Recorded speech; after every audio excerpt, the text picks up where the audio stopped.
espiritual. Jesús lo hizo, ¿por qué no hacerlo nosotros? Así es que considérelo hacerlo.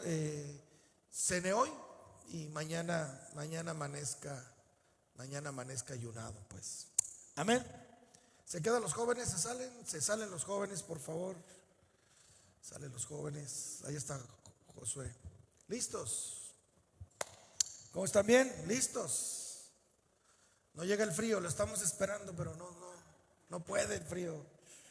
¿Listos con la transmisión, Jorge? Ya estamos. Oremos. Señor, gracias por tu presencia, gracias por tu misericordia, y gracias, Dios, porque siempre encontramos tu favor y siempre encontramos tu dirección por medio de tu palabra. En el nombre de Jesús, háblanos hoy. Amén. Estamos en una serie donde estamos hablando de cómo lograr unidad familiar. Y agradezco a Dios porque estos sermones ya los pueden ver en YouTube. Anteriormente se quedaban en Facebook, pero Facebook nos los estuvo eliminando. Pero ahora ya tenemos ahí una muy buena biblioteca de los sermones que se están predicando y ahí los pueden encontrar.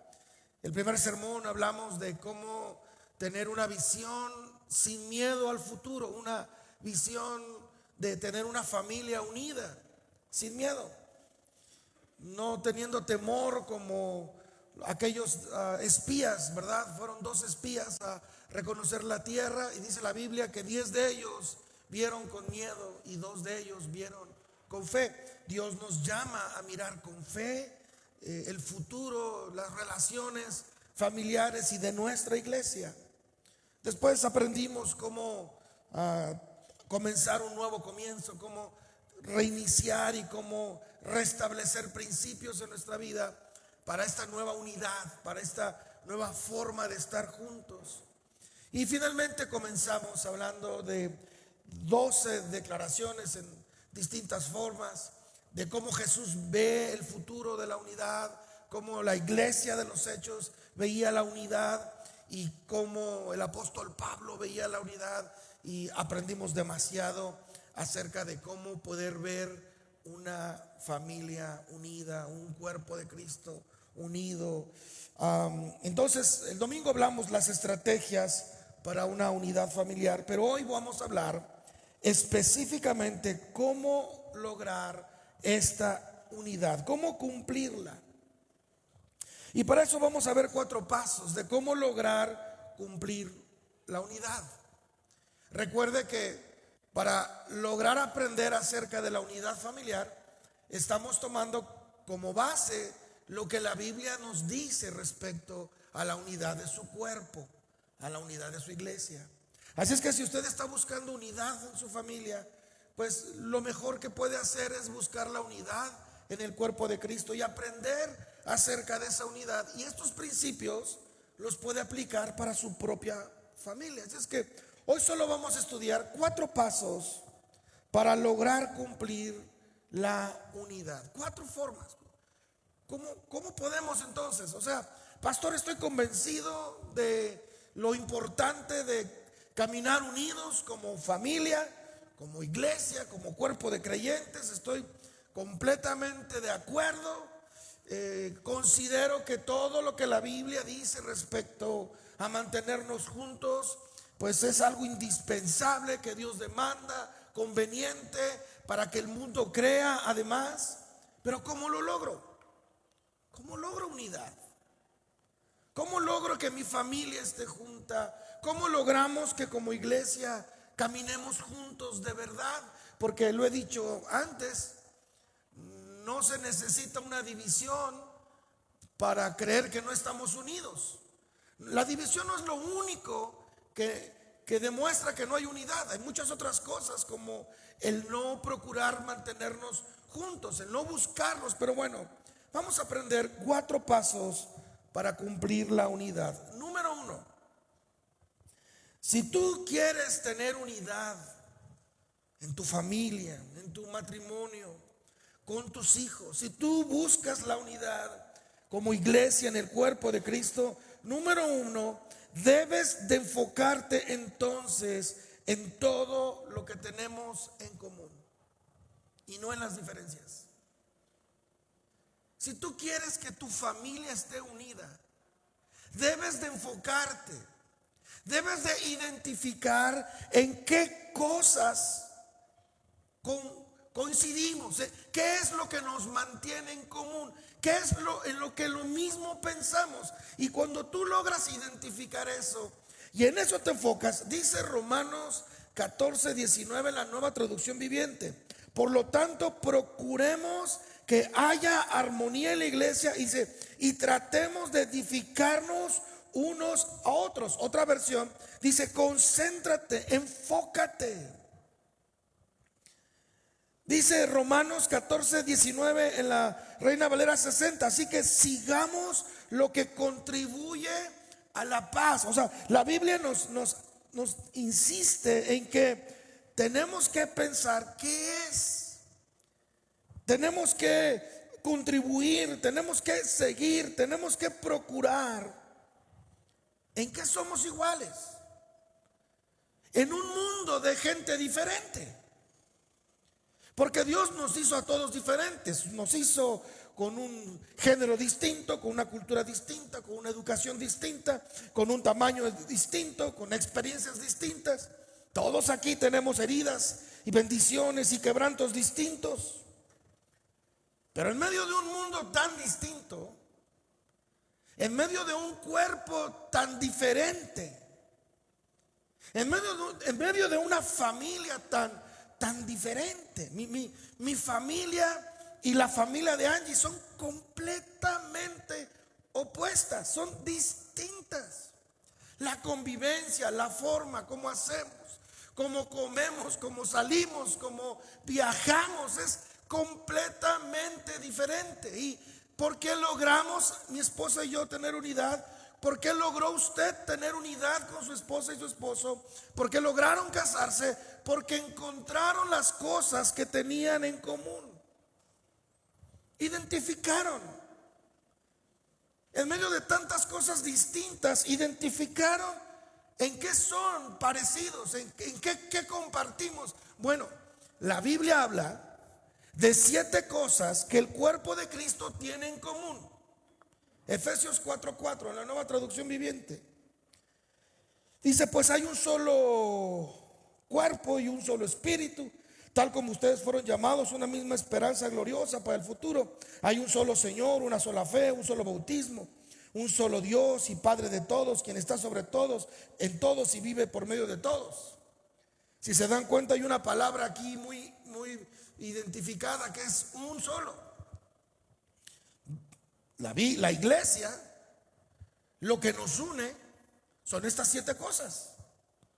Tenemos un solo cuerpo, no hay una diversidad de cuerpos, hay un solo cuerpo en Cristo, y todas las comunidades de creyentes forman uno solo. Solo hay un solo espíritu, hay una sola esperanza, que estamos esperando la segunda venida del Señor. Hay un solo Señor, hay una sola fe, un solo bautismo, un solo Dios. Eso nos une. Eso nos une. No nos une otra cosa. No nos debe de unir otra cosa. No nos debe de unir nuestros ideales, sino esto nos debe de unir. Y cuando tú te enfocas en esto, y cuando esto es lo que te une, entonces siempre va a haber armonía. Ahora, ustedes como familia les toca identificar qué es lo que los une. ¿En qué son común? O tienen que determinar: en esto queremos ser comunes. En todas las cosas que hagamos, queremos llegar a un punto de unión que nos una, que nos identifique. Por ejemplo, en mi familia, por lo menos tenemos 4 cosas que nos identifican. Número 1, amamos a Dios sobre todas las cosas, mi familia y yo, y nos amamos entre nosotros y lo expresamos. Eso nos une. Expresamos nuestro amor. Número 2, nos une respetarnos. Nos respetamos, no nos decimos malas palabras, se lo digo de verdad, no nos ofendemos, no nos decimos, no nos faltamos al respeto. Otra cosa que nos une en mi familia es no mentir, no mentimos. ¿no? O sea, no, si alguien dice no estoy mintiendo, creemos que no está mintiendo y ya no hay más desconfianza. Y otra cosa que nos une es que nos gusta ser excelentes en todo lo que hacemos. Nos gusta ser excelentes en la escuela, en la iglesia, en los deportes, en lo que hagamos. Nos gusta a todos reflejar esa excelencia. Y eso nos une y en eso nos sentimos cómodos y eso nos identifica y en eso nos enfocamos y no nos enfocamos en nuestras diferencias. Ahora voy a decir algo muy importante. Dios hizo las cosas que nos unen. Pero escuche lo que voy a decir. Pero también Dios hizo nuestras diferencias. El mismo Dios que creó todo lo que nos une es el mismo Dios que creó todo lo que nos hace distintos. Entonces nosotros siempre tenemos que tener una comunidad que celebra lo que nos une y lo que nos hace distintos. Porque a medida que celebramos lo que nos hace distintos, reconocemos que entendemos y toleramos y nos respetamos en lo que somos parecidos. Y eso es lo que Dios quiere de nosotros. Entonces me van a decir, pastor, pero es que las diferencias. O sea, me encanta lo que me une a mi esposo. Me encanta lo que me une a mi esposa. Pero lo que nos hace diferentes me irrita. O sea, es que es más fuerte su diferencia, como roncar, que nos une el amor. Porque hay cosas que somos muy diferentes y eso que nos hace diferentes nos molesta. Pero si tú te enfocas en eso que te hace diferente y te molesta, no vas a alcanzar la unidad. Cuando yo estaba haciendo mi escuela como ministro, recuerden que mi formación fue en internados. Yo no estudié a distancia, yo no estudié en línea, yo fui a escuelas y estuve internado para formarme como pastor. Y tuve la bendición de formarme en una escuela multicultural, de muchas culturas. Una de mis escuelas fueron 350 personas de más de 100 naciones. Eran todos diferentes, éramos todos diferentes y lográbamos estar unidos porque teníamos en común la misma fe. Todo era bueno, nos amábamos. Yo dormía en aquel entonces en el cuarto de los solteros porque era una escuela enorme. Había matrimonios, familias y había solteros y solteras. Era un salón enorme donde había muchas camas y literas y ahí dormíamos y pues había gente de todos lados del mundo. A tu lado había aquí un africano, un asiático, un mexicano también, un argentino, un chileno. Estábamos todos ahí y estábamos felices porque estábamos unidos, porque teníamos muchas cosas en común hasta que llegaron las diferencias.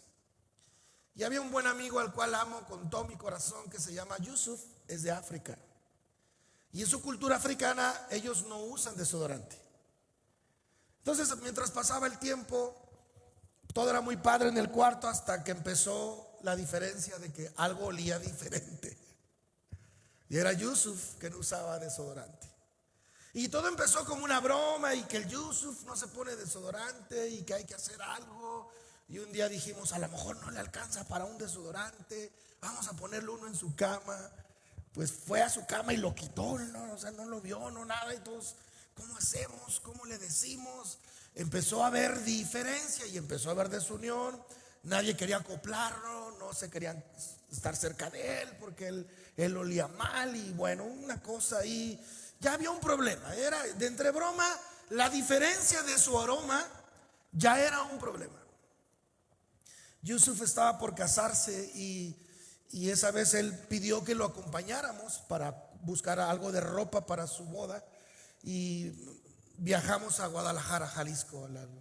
Pues ahí al centro de esa ciudad fuimos y ahí fuimos a buscarle un traje. Y entonces estábamos preocupados porque dijimos, Yusuf se va a probar la ropa, pero Yusuf no usa desodorante.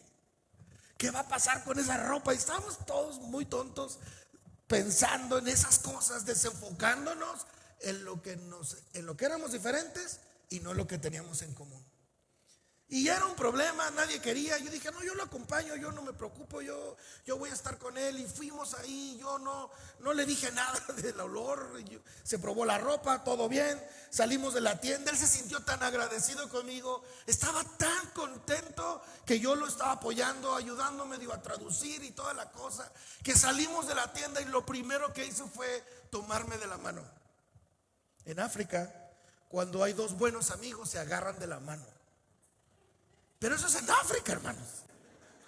No en Guadalajara, Jalisco, la tierra de los machitos. Yo dije, va a salir Vicente Fernández y me va a pegar un tiro. ¿Qué hago yo agarrado de la mano de un hombre de color? ¿No? ¿Se imagina? Pero cuando yo me tomó la mano así todo y empezamos a caminar, yo sabía lo que eso significaba para él. Y eso era, somos verdaderos amigos. Y lo que nos estaba dividiendo, su desodorante, ahora dejó de ser importante y se centró el amor, la amistad. Cuando eso pasó, yo pues luché con mi mente mexicana y todo, pero después pude entender y procesé correctamente y dije, wow, hoy en día somos amigos. Su hijo también juega fútbol, nos escribimos y bueno, estamos en contacto. De hecho, con él tuve una experiencia de adoración increíble, porque en África adoran diferente. Aquí nosotros adoramos así, ¿no? Levantando las manos. Allá no, allá es una danza, es una cosa tan profunda. Y un día me metí con él a adorar a Dios y bueno, fue una experiencia. Y cuando yo volví, después de agarrarle la mano íntimamente en Guadalajara, Jalisco, volví con mis amigos y les dije, se acabó, dejen en paz a Yusuf, olvídense del desodorante, es un tipo a todo dar. Y nos olvidamos, o sea, no se solucionó con que él usara desodorante, no, nosotros nos olvidamos de eso y nos enfocamos en lo que teníamos en común. Y eso nos pasa en la familia. Muchas veces nuestra desunión, muchas veces nuestros problemas pasa en la iglesia. Muchas veces lo que nos mantiene divididos de verdad son cosas muy sencillas, pero nos enfocamos demasiado en eso, ponemos nuestra vista en eso, ponemos nuestra atención en eso, y lo único que logramos es dividirnos. Si ustedes quieren unión en su familia, enfóquense en lo que tienen en común y no pongan atención en lo que tienen diferencias. Dice Romanos 14:1, aceptan a los creyentes que son débiles en la fe y no discutan acerca de lo que ellos consideran bueno o malo. Otra versión dice, pero cada persona tiene su propia historia y tiene que lidiar, trátenlos con amabilidad. Algo que nosotros olvidamos es de que no recordamos o no sabemos la historia de la gente a la que tenemos que estar unida. Nosotros quisiéramos más de los demás, pero a veces no sabemos lo mucho que le costó llegar ahí. A veces quisiéramos más de nuestra iglesia, quisiéramos que hiciera más nuestro papá, quisiéramos que hiciera más nuestra mamá, quisiéramos que hicieran más nuestros hijos, pero no debe de ser eso lo más importante, sino recordar la historia de cada quien. A veces quisiéramos más de nuestra esposa, nuestro esposo, pero tú sabes la historia de tu esposa, tú sabes la historia de tu esposo, tú conoces la historia de tus hijos. Y a veces no nos tenemos esta compasión. Angie siempre habla de tenernos misericordia mutua, continua, diaria. A veces la esposa se queda en casa con un montón de quehaceres y responsabilidades. El hombre sale a trabajar y los dos tuvieron un día complicado, un día difícil. Pues al momento de encontrarse, el espíritu correcto es: ténganse misericordia. Ten misericordia que él o ella salieron de casa todo el día, y ten misericordia de que él o ella quedó en casa, o los dos estuvieron fuera y los dos tuvieron momentos difíciles, sin pensar quién lo tuvo más o quién lo tuvo menos, recordando que hay una historia. Tratémonos con misericordia. No nos preguntemos, oye, ¿qué pasa con él? ¿Por qué esa persona se comporta así? ¿Por qué este no me saluda? ¿O por qué este se convierte así? Tú a veces no sabes que a lo mejor es una persona herida, es una persona lastimada, Es una persona que pasó por un proceso de quebranto y nosotros tenemos que empezar a tener un pensamiento distinto de misericordia para con los demás. Hablando de nuestro cuerpo, de nuestra iglesia, pues habrá algunos que no comprendes por qué son como se comportan o por qué son tan tímidos o tan extrovertidos. Pues en vez de preguntar qué pasa con esa persona, mejor, pues qué pasó con esa persona, cómo puedo yo ayudar, cómo yo puedo bendecirlo. Y lo mismo entre nosotros, vamos a encontrar unidad cuando empecemos a tenernos compasión, cuando le tengamos compasión a nuestros hijos, ¿no? A veces nuestros hijos, los que tenemos hijos adolescentes y más pequeños, pues no tienen la madurez emocional para procesar las cosas correctas. A veces solamente tienen hambre y eso es todo. Y a veces por cosas tan sencillas nos dividimos y nos separamos. Amén. Quieren tener unidad, enfóquense en lo que tienen en común y no se enfoquen en las diferencias, porque va a haber dificultades. Segundo consejo, les dije que hoy solo tengo 4. Segundo consejo, si de verdad quieres tener unidad en tu familia, si de verdad quieres caminar como un solo hombre, tienes que cumplir entonces este segundo paso y considerarlo para que entonces eso suceda. Dice entonces, saber que debo trabajar continuamente en unidad.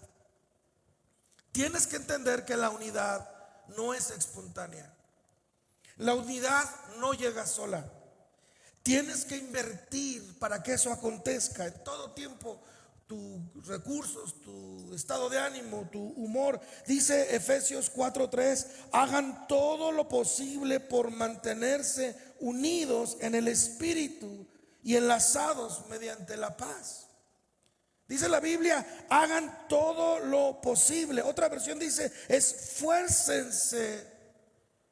Esfuércense porque la unidad no va a llegar sola. Para que haya unidad debes de hacer que suceda. Tienes que hacer todo cuanto está en tu posibilidad. Invertir todo cuanto sea necesario. No va a ser espontánea. No va a darse por sí sola. Tiene que haber una participación intencional. Si tú quieres que tu familia esté junta, si tú quieres que nuestra iglesia esté junta, tienes que involucrarte y esforzarte porque eso suceda. Así es que hay 2 cosas que tenemos que evitar para que entonces no tengamos división. Número 1, trata de evitar los valores mundanos. Muchas veces lo que trae mucho tropiezo a nuestra unidad es cuando nos interesa mucho la forma en que el mundo lleva la forma y determina cómo debe de ser la unidad, cuando la Biblia misma nos revela cómo. No necesitamos principios mundanos o de este mundo para lograr ser unidos, ¿no? Lo enseña la Biblia y la Biblia siempre está modelando el carácter.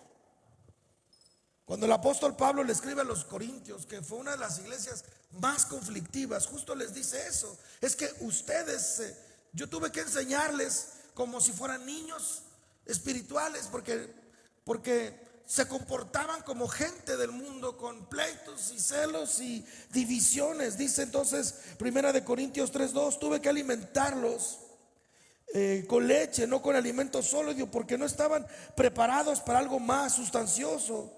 Aún no estaban preparados porque todavía estaban bajo el control de su naturaleza pecaminosa. Tenían celos unos de otros y se peleaban entre sí.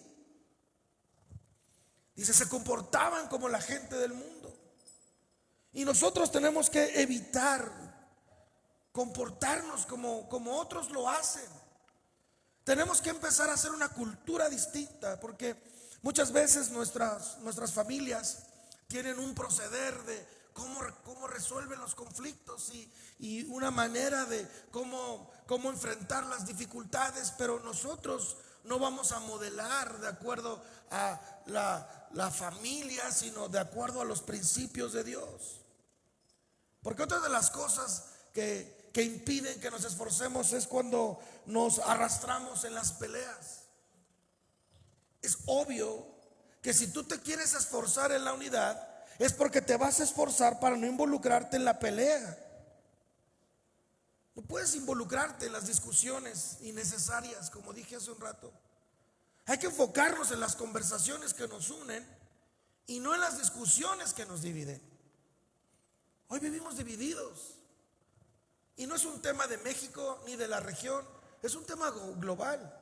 Hoy la política nos divide. Hoy hablamos términos y hablamos de partidos, de colores en México y nos mantiene. De verdad hay familias de creyentes enteras divididas por política.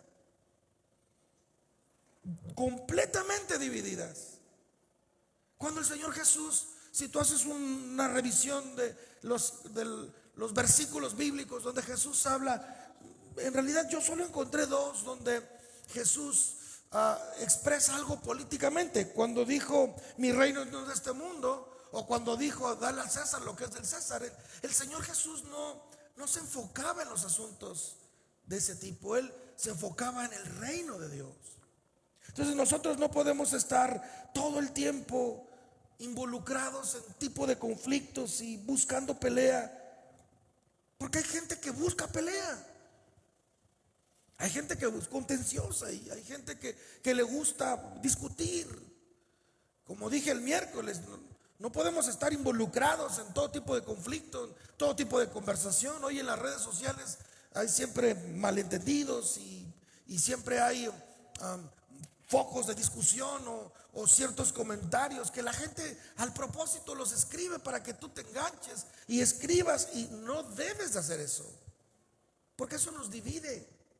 Dice 2 Timoteo 2:23, te repito, no te metas en discusiones necias y sin sentido que solo inician pleitos. Dice el apóstol a Timoteo, un siervo del Señor no debe andar peleando, sino que debe de ser bondadoso con todos, capaz de enseñar y paciente con las personas difíciles.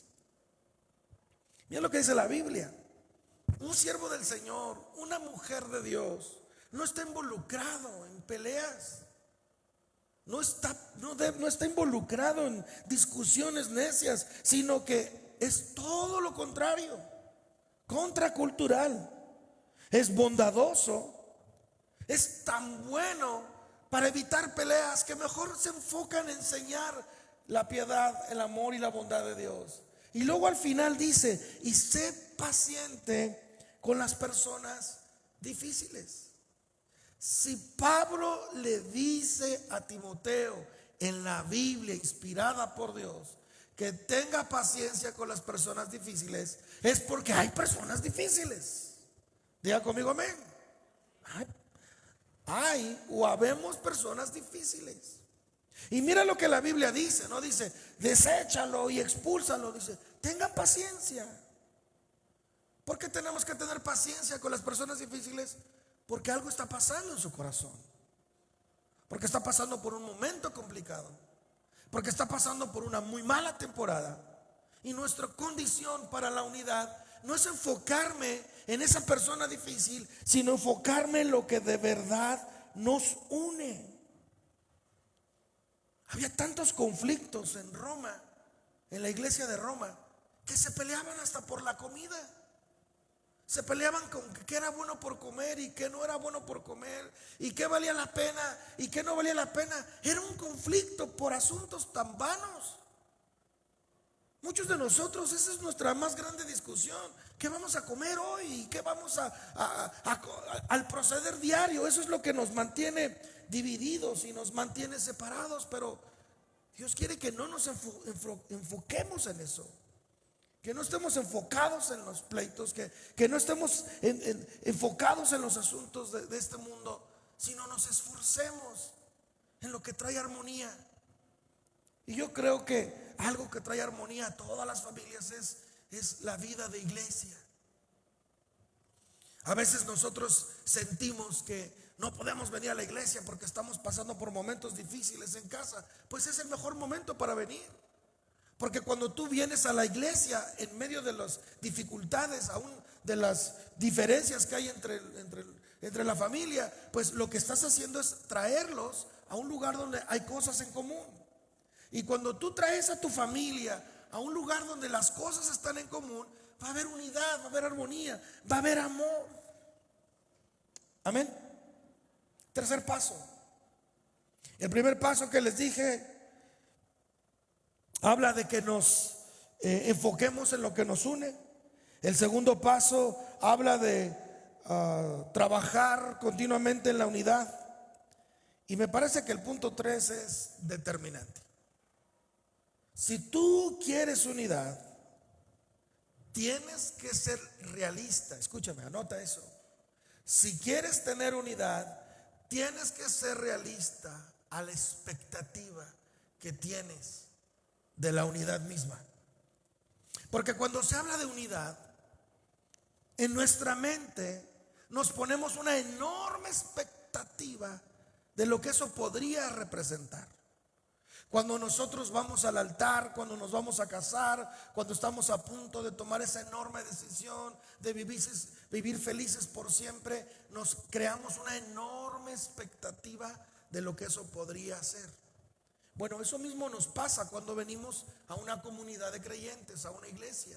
Tenemos una enorme expectativa de que esta comunidad de creyentes va a ser como que perfecta y sin errores. Y como no encontramos eso, como nuestra expectativa es tan alta, como nuestro ideal es tan enorme y nuestra realidad es tan contraria, existe un enorme desánimo y desinterés por la unidad, porque tú dices, ¿de qué sirve esforzarme y pensar en lo que me une si de todas formas lo que tenemos no es suficiente?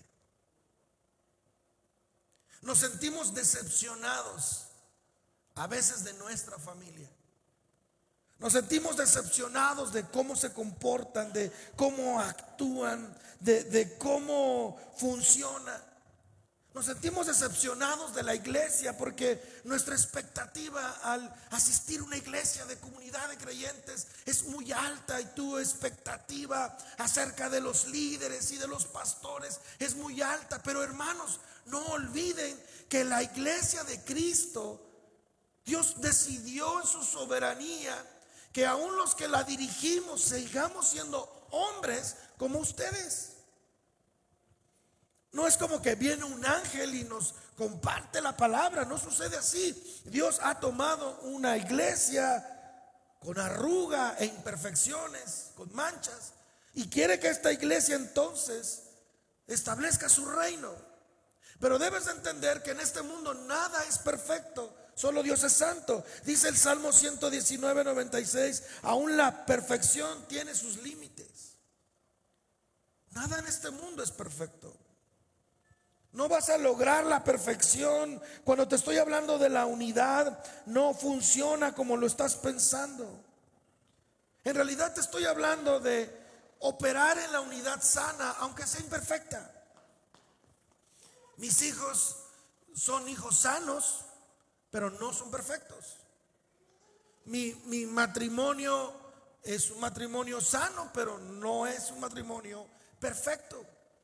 Y cuando tú entiendes eso, logras comprender la comunidad de creyentes. Quizá como creyentes no seamos una iglesia perfecta, pero somos una iglesia sana, que estamos buscando la perfección, aunque eso no va a suceder hasta que llegue Jesús. El único tiempo que encontraremos la perfección total será cuando estemos delante de la presencia de Dios. Pero mientras tú estés teniendo esta brecha, nunca tendrás un ánimo para fomentar la unidad. Mientras tú estés convencido de que tu ideal es lo que debe de suceder, siempre vas a encontrar una enorme brecha en tu ideal y lo real que vives. Y tú tienes un ideal para tu matrimonio, tienes un ideal para la relación con tus hijos, tienes un ideal para la iglesia. Pero mientras tú continúes con eso, lo único que vas a provocar es distanciarte. De hecho, en realidad, la iglesia existe para entrenarte a la desilusión. La iglesia existe para que de alguna forma puedas entender que nada es perfecto sino solo Dios. De hecho, en la Biblia, en Efesios 5:25, cuando se refiere a la iglesia, no se refiere a una iglesia ya santa y pura, sino una iglesia que va a ser santa, que va a ser sin mancha. Mira, dice Efesios 5:25, para los maridos, eso significa: ame cada uno a su esposa tal como Cristo amó a la iglesia. Dice a los maridos: amen a su esposa. Y los maridos dicen: yo no puedo amar a una mujer que no es perfecta. Pero pone la medida: háganlo como Jesús lo hizo por su iglesia. Si el Señor nos llama a amar a nuestras esposas, o a la esposa le llama a respetar al marido, no lo respetamos porque lo merezca, o no las amamos porque lo merezcan, sino los respetamos y las amamos porque creemos que podrán ser lo que Dios quiere que sean. Entonces, cuando Jesús dio la vida por la iglesia, no dio la vida por una iglesia ya perfecta, sino dio la vida por una iglesia que sería perfecta. Entonces tú tienes que pensar en tu familia como algo que va a convertirse. Y mientras no sucede, mientras no llega el ideal de tu familia, mientras no llegue el ideal de tu iglesia, tu realidad debes de aprender a amarla. Porque nosotros amamos lo ideal, y como lo ideal no está aconteciendo, no podemos amar en la realidad presente hasta que sea ideal. Y te digo una cosa: estás equivocado tu manera de pensar. Dice entonces Efesios 5:26, a fin de hacerla santa y limpia, lavarla mediante la purificación de la palabra de Dios. Dice, lo hizo para presentarla a sí mismo como una iglesia gloriosa. Dice, la va a presentar. No quiere decir que ya sucedió, sin mancha, sin arruga, sin ningún otro defecto. Y será en cambio santa e intachable. Hoy la iglesia de Cristo, en pro de la verdad, como ministro de ella, debo reconocer que no somos una iglesia que sea perfecta. Pero lo que sí le puedo decir, que llegará el punto donde algún día, cuando el Señor vuelva, seremos presentados sin mancha y sin arruga delante de Él. Y mientras no pase, mientras no llegue ese momento, debemos de aprender a amarla con todo y sus fallas. Porque si Jesús la pudo amar así, ¿tú por qué no podrías hacerlo? Si Jesús ama a tu familia tal y como está hoy, no idealices que vas a amar cuando todo esté en armonía. Hoy, como está, con sus defectos, con sus pleitos, sus disensiones, sus problemas. Tienes que amar cada etapa de tu historia. Oh, pastor, eso es muy difícil. Porque en mi ideal yo me veo amando cuando el resultado está, pero la Biblia no nos enseña eso, sino amar hoy, como lo hemos hecho con nuestros hijos. Hemos amado a nuestros hijos en cada etapa de su crecimiento, es verdad, en cada momento de su vida. Así nosotros tenemos que amar. Tenemos que amar a la iglesia, Puerta al Cielo, como está hoy. Yo, como el pastor de esta iglesia por más de 17 años, pues le he amado. Le he amado como he estado. Y ha habido momentos, bueno, aquí está Omar, ha habido momentos muy buenos. A veces paso por los edificios donde en su momento la iglesia estuvo, y hubo momentos muy difíciles, y dije, wow, qué difícil fue cuando Puerta al Cielo estuvo ahí. Pero amé ese momento también. Y paso por lugares donde la iglesia estuvo en grandes moveres del espíritu y mucha gente llegando. Y wow, dije, cuando paso por ahí, digo, ¿cuánto amé Puerta al Cielo cuando estuvo ahí? Y luego paso por otros lados, el último donde estuvimos recientemente, y recuerdo aquellos tiempos donde mucha gente venía y muchas cosas sucedían. Y yo, wow, cuánto amaba la iglesia cuando estaba ahí. Pero cuando paso ahora en este lugar y paso por aquí y digo, cuánto amo la iglesia como está hoy. ¿Entiendes eso? Tienes que amar a tu familia como está en su realidad. Tienes que aprender a hacerlo, tienes que intentarlo hacerlo, porque cuando tú logras hacer eso, vas a alcanzar un alto nivel de madurez. Tienes que amar a la gente, tienes que amar a tu familia, tal y como son hoy. Como un creyente de la fe en Jesús por más de 30 años, debo decirte que la gente te va a decepcionar. Y eso no será una excusa para que dejes de amar. Eso no será una excusa para que te apartes de los hermanos de la fe. Eso no será una excusa para que dejes de asistir a una congregación o te apartes de tu propia familia. Eso no debe de excusarte. Tú tienes que entender que esta es parte de la realidad rumbo a la perfección. Dice Efesios 4:2, sean siempre humildes y amables. Y dice, sean pacientes uno con otros y tolérense las faltas por amor. Si la Biblia dice que seamos pacientes los unos con los otros, es que la Biblia está advirtiendo que no vamos a tener siempre paciencia con todos. Y si la Biblia dice que nos toleremos, es porque la Biblia sabe, el Señor sabe por medio de su palabra, que va a haber momentos donde no vamos a tolerar a nadie. Pero la Biblia dice, háganlo todo esto por amor. Yo sé que nos decepcionamos de la iglesia y de nuestra familia por razones reales, pero Dios usa esa desilusión, escúchame, para tratar con tu carácter. Dios no prometió ponerte en un cuerpo perfecto. Dios prometió ponerte en su familia, porque esa su familia con mancha y arruga en su momento no las tendrá, pero mientras eso pasa, Dios usará esa familia para tratar con tu carácter. ¿Lo has pensado alguna vez? ¿Por qué crecí en la familia que crecí? ¿Por qué me tocaron estos hermanos? ¿Por qué me tocaron estos papás? Bueno, una vez me dijo un pastor, era el pastor de Angie en el pasado cuando ella era jovencita. Me dijo, oye hermano, porque era un pastor así medio fresón, chilango. Me dijo, oye hermano, tú te ves a todo dar. Yo no sé por qué tú no te convertiste en mi iglesia, me dijo. Porque su iglesia en aquel entonces era la más bonita, la más grande, con muchas actividades. Y nuestra iglesia, donde yo me convertí, era una iglesia sencilla, era una carpa con gente muy sencilla. Y yo mismo me cuestioné, como que se equivocó Dios de código postal conmigo, güey. Porque no me convertí con este y me convertí con ese. Pero es que para Dios, el Señor, tú como hombre ves esas diferencias.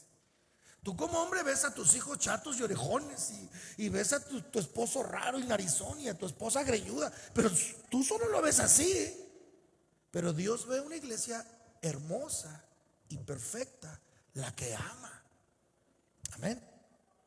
O sea, Dios sigue viendo con amor, pero Dios usa esos chatos, orejones y greñudas para tratar con tu carácter. Mira, Dios no está interesado que estés cómodo en tu unidad de familia o de creyentes. Dios está interesado en que tu carácter sea moldeado. ¿Entiendes eso? Dios no estaba interesado en que yo estuviera en una iglesia cómoda. Dios estaba interesado en que yo fuera moldeado de mi carácter y de mi manera de pensar. Dios quiere enseñarte una cosa con tu iglesia imperfecta, que quiere tratar tus debilidades. Y te voy a decir algo fuerte de procesar. La desilusión de nuestras iglesias o la desilusión de nuestra familia es algo bueno. Vuelvo a repetirlo. La desilusión de nuestras iglesias y la desilusión de nuestras familias es algo bueno, porque destruye nuestra expectativa de perfección. Si te sientes ya desilusionado de Puerta al Cielo, felicidades. Ya entendiste que aquí es el cuerpo de Cristo. Pero ¿sabes qué es lo padre? Que cuando tú renuncias a entender que no puedes alcanzar la perfección por sí solo, es cuando entonces comienzas a sumarte y a mejorar lo que hoy hay para que pueda glorificar más a Dios. ¿Entiendes eso? Cuando tú descubres que no es perfecto, cuando tú estás desilusionado a que no está como tú quisieras, eso funciona para que entonces tú te actives a sumarte a la transformación de lo que aquí acontece. Porque si tú llegas a la iglesia y encuentras que todo es perfecto, que todo funciona como tú lo ideaste, como tú lo imaginabas, como tú lo querías, pues no vas a ser más que un mueble más. Dios no quiere que tú seas un mueble más. Dios espera que tú te asumes, que tú multipliques, que tú siembres, que tú empujes, que tú levantes las manos de otros para que el propósito de su cuerpo se cumpla en este y en los posteros tiempos. Entonces, si tú estás decepcionado para buscar unidad en tu familia porque te han decepcionado, qué bueno que te decepcionaron. Bueno, ahora sé parte, sea un agente transformador, busca el cambio para que las circunstancias que hoy son difíciles sean diferentes. ¿Cuántos dicen amén? Dice Colosenses 3:14, sobre todo vístanse de amor, lo cual nos une a todos en perfecta armonía. Súmate, hagamos juntos que esta comunidad, esta parte del cuerpo de Cristo, alcance esa perfección. Identifica el error, identifica la falla. Muchos de ustedes lo han hecho y yo agradezco a Dios por eso. Muchos de ustedes han venido y han sumado y han visto una raya, una cicatriz, un hueco, un hoyo. Dicen, perfecto, vamos a llenar eso. Vamos a alcanzar ese propósito para que cuando el Señor vuelva encuentre una iglesia sin mancha y sin arruga. ¿Cuántos dicen amén? Dice primera de Pedro 4:8, lo más importante de todo es que sigan demostrando profundo amor unos a otros, porque el amor cubre gran cantidad de pecados. El secreto siempre va a ser el amor entre unos y otros. Entonces, si quieren lograr unidad en la iglesia de Cristo, si quieren lograr unidad en su familia, enfóquense en lo que tienen en común. Amén. Enfóquense en lo que tienen en común. Si quieren lograr unidad en la iglesia del Señor, entonces tienen que trabajar continuamente en la unidad. Y número 3, tienen que entonces ser realistas a la expectativa de la iglesia. Y finalmente, ¿quieres lograr la unidad en tu familia? ¿Quieres lograr la unidad en esta iglesia? Tienes que dar más ánimo que crítica.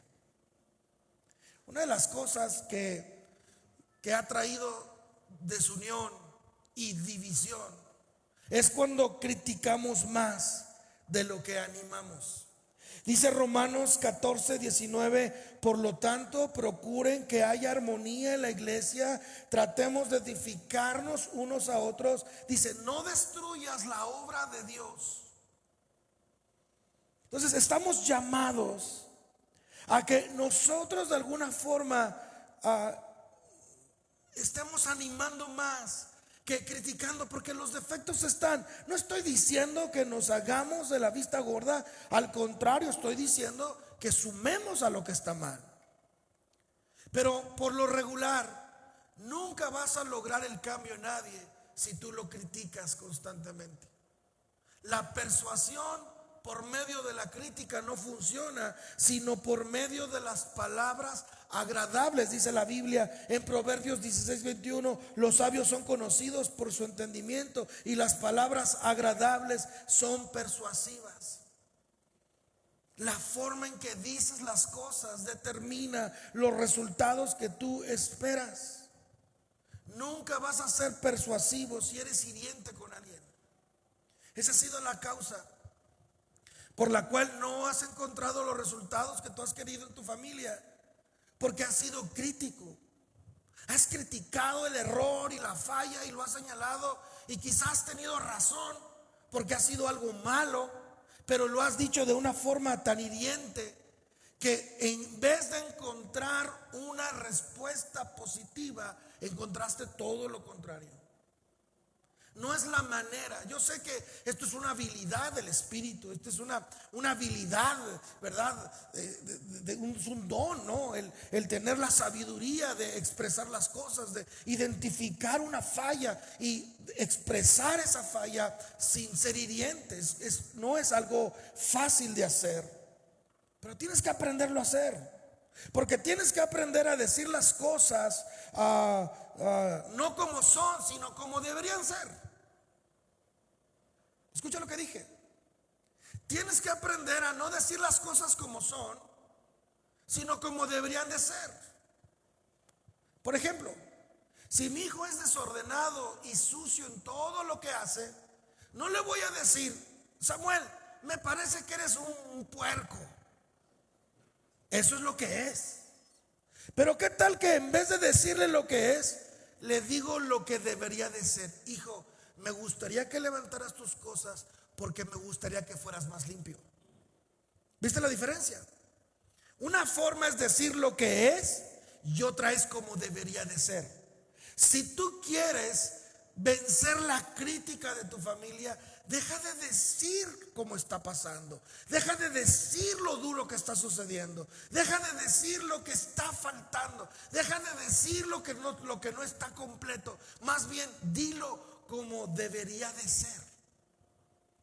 Aprendí una bella cultura, una racha en nuestra iglesia y en movimientos donde yo trabajaba antes misionero, donde decíamos: el que lo propone lo hace. Y eso era buenísimo, porque si tú veías que había algo que no estaba bien, era porque tú estabas listo para sumarte específicamente en esa responsabilidad. Y eso hace que las cosas sean como deberían ser. Debes de aprender a decirle a tu esposo, debes de aprender a decirle a tu esposa, debes de aprender a decirle a tus hijos las cosas como deberían, no como son. Deja que el Espíritu Santo redarguya las cosas como son. Esa es una obra de convencimiento del Señor. Tú no eres la persona adecuada ni apropiada para decir las cosas como son. Es que yo digo las cosas como son. Si tú eres de esas personas que creen eso, estás contra la Escritura.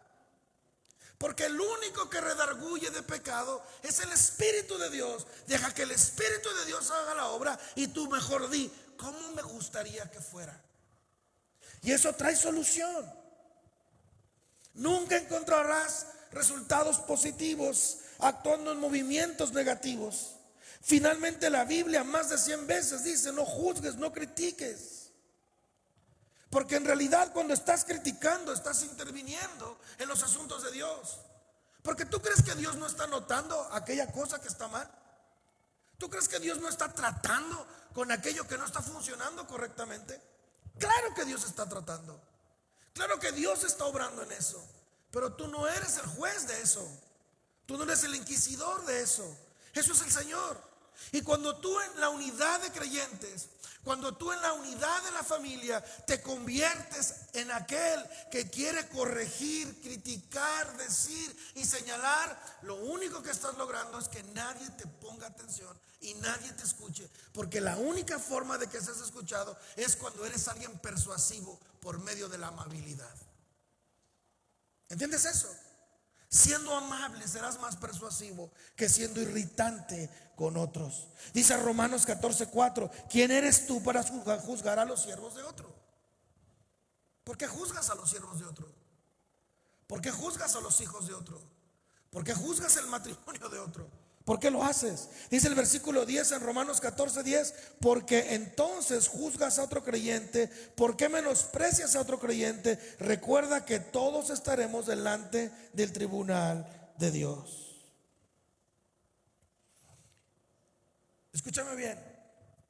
Cuando tú juzgas o criticas a otros, 4 cosas suceden. Pierdo mi comunión con Dios, expongo mi propio orgullo, exhibo mi corazón, abro puertas al maligno y lastimo la comunidad o la unidad en la iglesia o en la familia. Te lo vuelvo a repetir. Cuando estás dispuesta a criticar, 4 cosas suceden. Pierdes tu comunión con Dios, expones tu propio orgullo, exhibes tu corazón, abres una puerta al maligno y lastimas la comunidad o la unión de la iglesia o de tu familia. Eso sucede. No vas a obtener otro tipo de resultado más que quebrantar tu relación, exhibir tu corazón, dañar la unidad y abrirle la puerta al diablo. Voy a decirte algo espantoso. Voy a decirte algo terrible.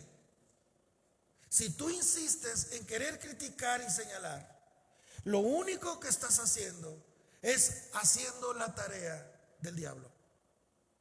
Dice la Biblia en Apocalipsis 12 que he aquí sale el acusador que condena y acusa a los hermanos.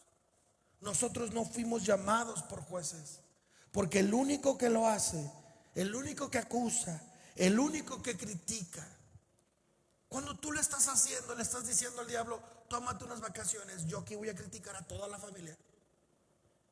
Satanás, no vengas por puerta al cielo, yo en un mes me los echo a todos. Yo voy a criticármelo, les voy a señalar, les voy a decir, tengo esta habilidad, este don de ver lo que está pasando con ellos. Date tu tiempo, yo me encargo. Es la tarea del diablo. Si queremos la unidad, tenemos que animarnos. ¿Cuántos dicen amén?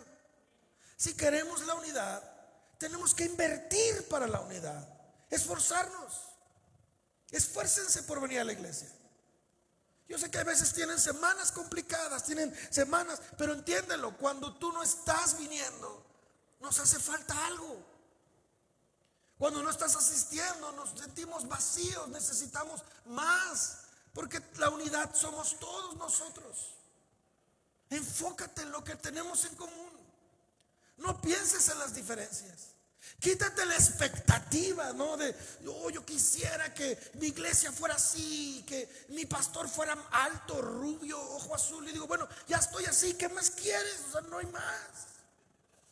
Yo quisiera que ahí hubiera sanidad y que hubiera milagros y que caiga polvo de oro y que la alabanza fuera diferente y que Marcos Witt viniera cada domingo, porque hay una iglesia donde siempre tienen un invitado de lujo y aquí siempre es el mismo. Y yo quisiera que la iglesia hubiera más programas y mejores instalaciones, pero bueno, si recordamos el pasado, antes no teníamos tanto como tenemos hoy y amábamos eso.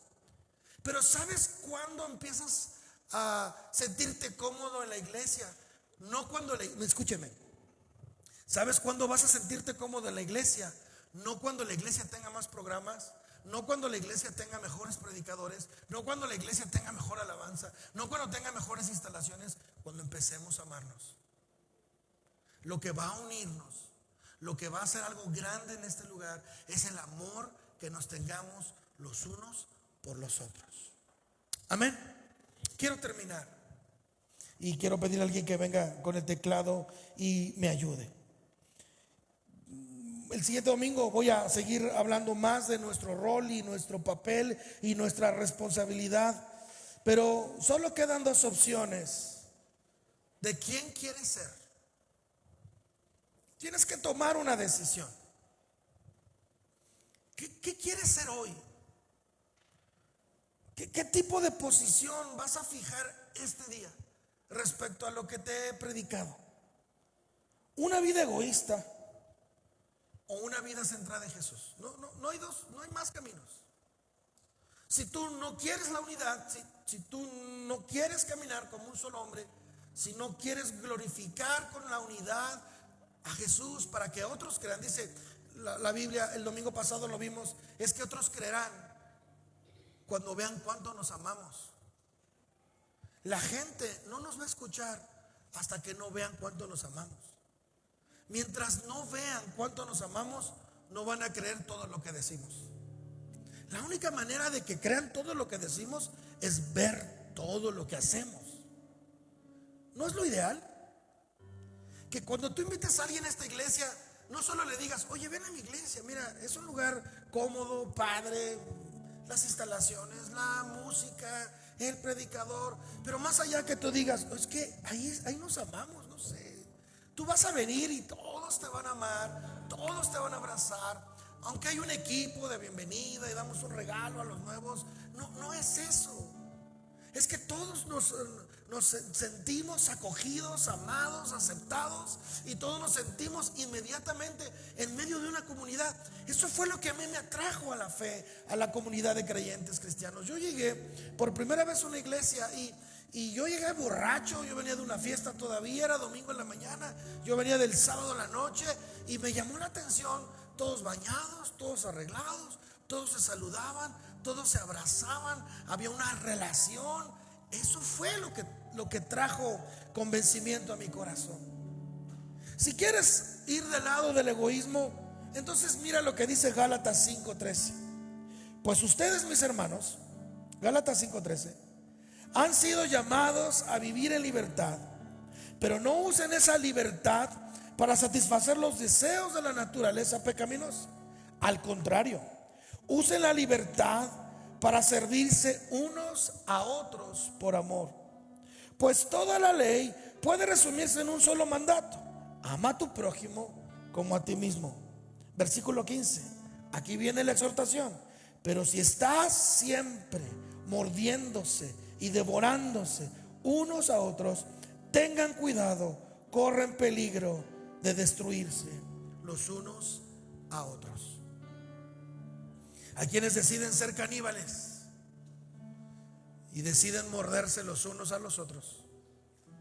Y advierte la palabra de Dios: si ese es el camino que han elegido, caníbal, pues tengan cuidado, porque lo único que lograrán es destruirse los unos a los otros. Mira qué interesante, no dice destruirás, dice autodestruirse.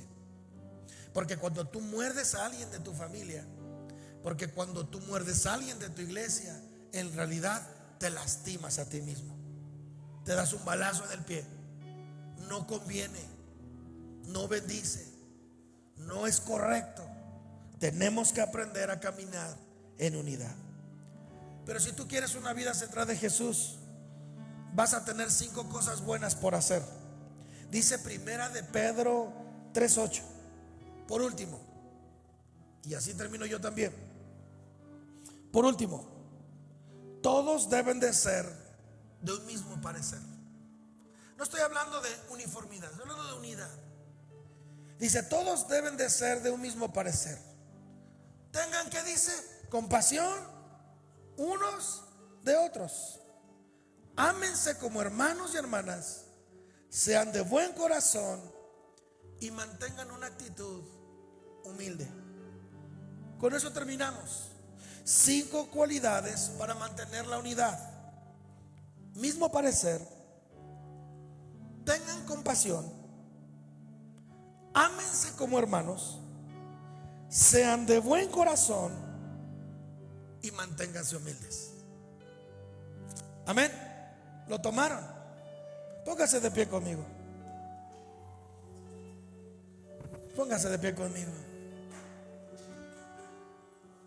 Diga conmigo, mismo parecer. Vamos, ayúdenme a predicar. Vamos a terminar. Digan conmigo, mismo parecer. Compasión. Amándonos como hermanos. De buen corazón. Y manteniéndonos humildes. Oramos. Señor, queremos glorificar tu nombre. Señor, queremos exaltar la obra de tus manos.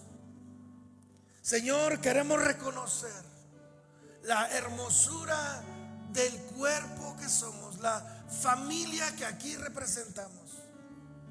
Señor, perdónanos cuando nos hemos enfocado en nuestras diferencias y no en lo que nos une. Señor, perdónanos cuando no trabajamos continuamente por la unidad. Señor, perdóname por mi expectativa irreal acerca de mi familia y mi iglesia. Y Señor, perdóname por criticar y señalar. Padre Santo, hoy en este día me dispongo a honrar tu nombre por medio de la unidad entre mis hermanos. Busco tener un mismo parecer a los demás. Busco tener compasión por otros. Busco amarnos como hermanos con un buen corazón, y me mantengo hoy humilde para glorificar tu nombre, Señor. Vamos, dile al Señor: dame de tu humildad, dame de tu sencillez. Señor, quiero ser humilde, quiero honrarte. En el nombre de Jesús. Amén, amén y amén. ¿Tenemos comunión?